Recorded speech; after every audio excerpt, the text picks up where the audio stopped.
Hey, it's your girl, Lavinia Masters, and I want to come briefly with a journal entry that I did today, and I want to post it. And I want to post it because my heart is heavy.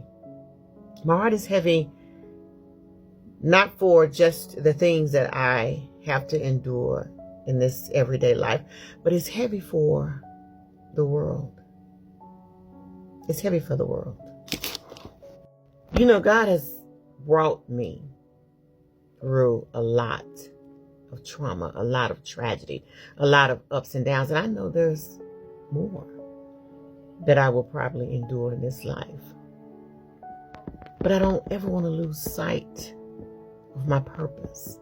I don't want to ever lose sight of who I am. I don't ever want to lose sight of my peace and what God has called me to do. So I want to just come and try to encourage you tonight in something that seems so heavy, a burden that you can't seem to bear. This entry is called Let There Be Light Again. There are moments when I look around this world and my heart aches deeply, not just for my own traumas, but for the pain I see everywhere.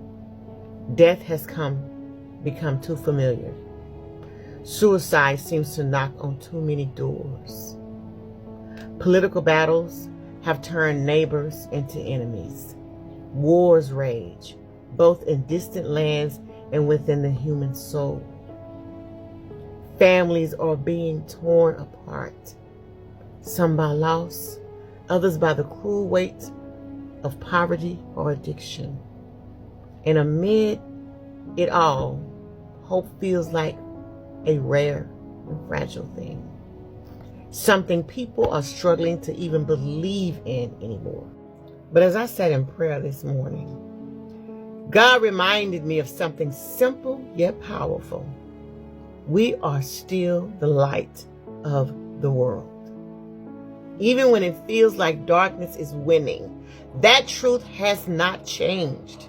Jesus said in Matthew 5:14-16, "You are the light of the world. A town built on a hill cannot be hidden.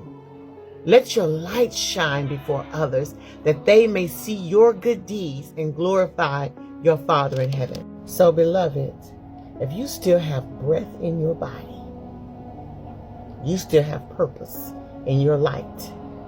It may flicker at times. It may feel dim under the heaviness of this world, but it's still there. And someone, somewhere, is depending on your light to find their way through the darkness. We cannot afford to let despair extinguish compassion. Too many people are wrestling silently with demons of depression, addiction, grief, and hopelessness. Too many have lost faith because they've forgotten what love looks like. And while it's easy to say the world is cruel, we must remember that we are the world.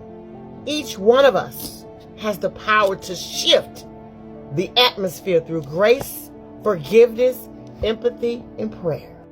The Word of God tells us in Romans 12:21, "Do not overcome evil by evil, but overcome evil with good."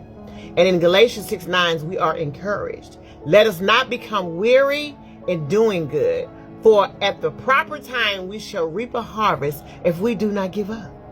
Now is not the time to grow weary, dear hearts. It is the time to stand in the gap for those who cannot stand for themselves. When I think about compassion, I think about Jesus at Lazarus' tomb.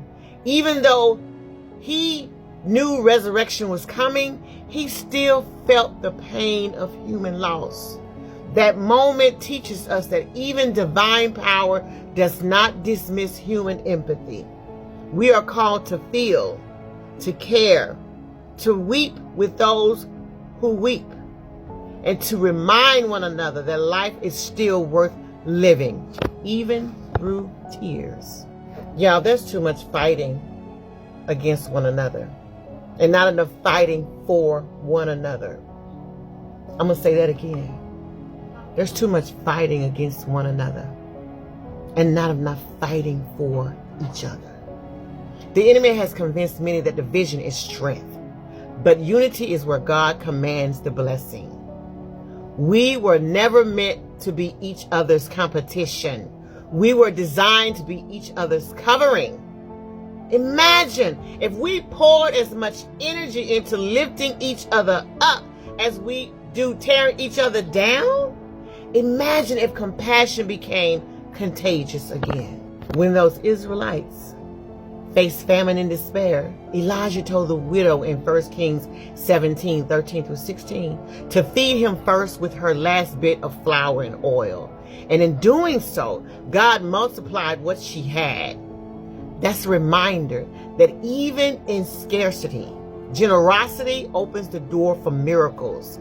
When we share light, hope, or compassion, even from our place of emptiness, God replenishes us. To you, my brothers and sisters, don't let the darkness define this season. Be the light that refuses to go out. Pray for those who persecute you. Forgive those who wounded you. Encourage the one ready to give up. Feed the hungry. Speak life into the broken. Offer warmth to the old and forgotten. That's how we fight back. Not with hate or despair, but with love. 58:10-11 reminds us, if you spend yourselves on behalf of the hungry and satisfy the needs of the oppressed, then your light will rise in the darkness and your light will become like the noonday. God promises to restore those who pour out of compassion, even in chaos. So while the world seems to be spinning out of control, remember this. 1, you are not powerless. 2, you are not forgotten. And 3, your light still matters. Again, let's fight for one another, not against one another. Let's shine brighter than the fear, louder than the hate, and stronger than the despair. Because if ever there was a time the world needed light, it's now. It is now. And through it all, remember John 1:5, that the light shines in the darkness and the darkness has not overcome it. We are the light of the world. Hold on to that promise. The world may be trembling, but the light of God alive in you will never be extinguished. Never. So let's continue to shine our lights, dear hearts. People are hurting. And if you don't have the compassion to feel some of their pain, I pray someone shines their light to reignite yours. Let's think about one another during these times. With love and light, Lavinia.